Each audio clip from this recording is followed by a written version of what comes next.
احب اقول لكم ان انا وانا ماشيه على اللوكيشن المبعوث، يعني ربنا بعتني على حاجه. Head southwest. انا شايفاها جميله والله. انا وصلت مقابر المسيحيين. والله انا مبسوطه ان انا معديه في الحته دي. ربنا يرحمنا جميعا، يرحم كل الناس اللي سبقونا، ويرحم كل الناس اللي هتسبقنا، ويرحمنا احنا كمان يا رب. ماشي. لما وصلت هناك، حارس اللي واقف هناك قال لي انه انا ماشيه في الطريق، هو عارف ان انا جايه فين، وعارف الطريق ده الناس كتير قوي بتيجي عنده متلخبطه. فقال لي بقى امشي على طول مع اخر السور، وبعدين خشي شمال في مدق هتخشي فيه، وبعد كده الناس كتير قوي بتتلخبط. 80% من الناس اللي بتيجي المقابر هنا اللي منقوله بيعملوا نفس الموضوع ده، فما تقلقيش. وانا مش قلقانه الحمد لله. على فكرة يعني أنا يمكن بتبع فكرة إن كل حاجة وليها سبب. وجودي هنا في اللحظة دي يمكن عشان يفكرني ويفكر الناس. إحنا كل الأديان السماوية هي إحنا مش عايزة أقول إحنا دي عشان ما بحبهاش. في القرآن آيات، هو آية معناها زي بروف يعني. فالآيات اللي بتقول مش هينفع تكون أصلا مسلم غير لو كنت أنت مقدر من بلدي كده، يعني مقدر كل الرسل والانبياء، الخناقه اللي حاصله وكل الكلام ده.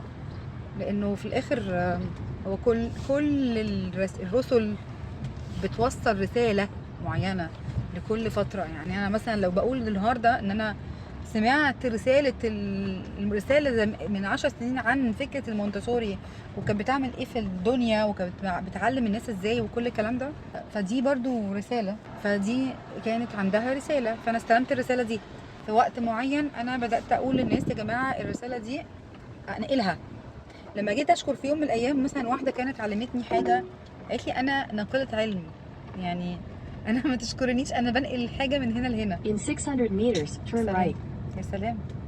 يعني في ناس برضو تحس ان هم قيمتهم فعلا هم معليينها جدا، مجرد ان هي يعني مش شايله الايجو بتاعها، مش شايله ها انا اللي المفروض تشكروني شكرا شكرا. لا يعني اللقطه دي معديينها، البشر دي معديين اللقطه دي بكتير، والواحد بيتعلم والله هو عايش في الدنيا الحمد لله. بس تعالوا بقى نشوف. انا دخلت كده على الحته بتاع اللي هي ما بين الاتنين، شارع في النص ما بين، هنا في المقابر بتاع الدين المسيحي، وهنا في المقابر بتاعة الدين الإسلامي، وهما الاتنين جنب بعض يعني. اوكي فتمام يعني. اوكي انا وصلت اخيرا الحمد لله على خير. بصوا الموضوع مش قصة كبيرة، بس طبعا هو لسه مش ممهد، حتى دخولي للمكان ما كانش سهل، بس يمكن في الوقت هيمهدوا الطريق اكتر، ما اعرفش. طيب انا من الناس اللي بترتاح في الاماكن هنا. يعني المقابر بالنسبه لي عباره عن مكان، عباره عن مرحله من مراحل الحياه اللي انا عارفاها. يعني انا مؤمنه You have بفكره، arrived. شكرا. انا مؤمنه بفكره ان انا عشت هنا وفتره وبعدين هخلص يعني. فلو انا مؤمنه ان انا هخلص، فمحتاجه ابقى مستوعبه بقى ان انا هخلص، ابقى عندي سلام مع فكره ان انا هبقى موجوده شويه وهمشي، ومحتاجه اكون محضره نفسي او اللي حواليا لده، من ضمنهم ولادي على فكره.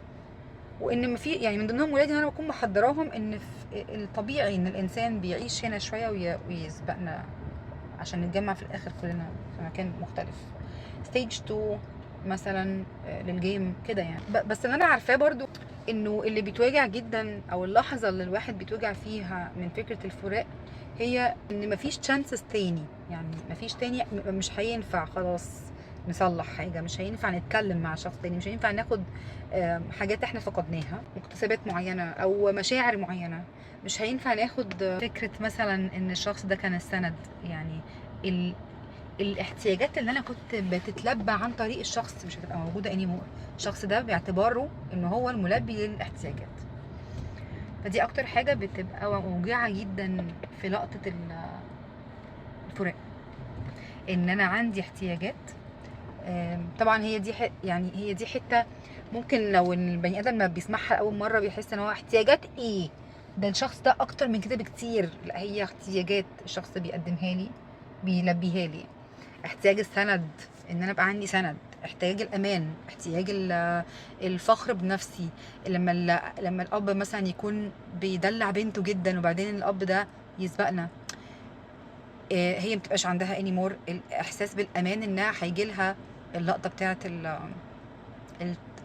انها تطمن ويتطبطب عليها، وتحس انها اي حد هيحصل له هيضايقها حد هيبقى في وشه. يعني كل الكلام ده ما بيكونش موجود. فقد الشخص بيبقى تحت كأن في امبريلا كده، الشخص ده بيمثل لي ايه، فبفقد بقى كل الحاجات اللي هو الشخص بيمثلها لي. يمكن اتعلمت وادركت انه لما الواحد يكون بيوصل المسبب الرئيسي بتلبية الاحتياجات، الموضوع بيختلف جدا.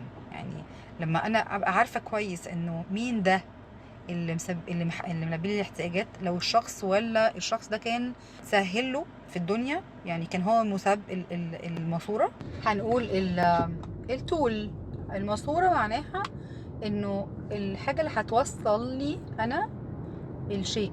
فلو انا متربيه على الفكر بتاع، متعودة عليها ومارستها وأدركتها، إن في سورس، في مصدر أساسي هو اللي بيوزع. عارفين زي الحنفية كده، هنفتحها وبعدين هنفتح بقى الحنفية وهيتنزل بقى في حنفيات التانية، نسميها زي ايه، بيقولوها الماسورة الأم باين.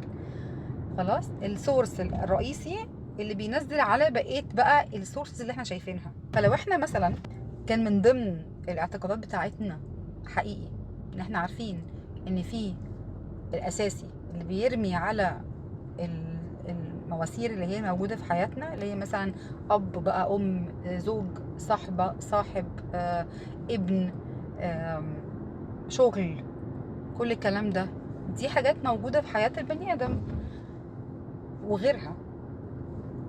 لو الاصل بتاع المواسير دي احنا عارفين ان هو المعطي الكريم حنون، حاجات كتير قوي قوي قوي، هنبقى مطمنين ان هو كان من ضمن البلان بتاعته انه الناس دي هيقدموا لي، هيلعبوا الادوار في حياتي في الارض عشان يلبوا لنا احتياجات معينه. طيب انا وصلت على خير الحمد لله. طيب انا طبعا معايا ناس كمان شويه هيبقوا موجودين معايا، كل واحد عنده مشاعر مختلفه طبعا للزياره دي، زيها زي اي زياره تانية في الدنيا. الزياره دي بتعني ايه للناس؟ الزياره دي بتعني النهايه يعني، فشيء طبيعي انها تبقى حاجه مقبضه بالنسبه للناس يعني.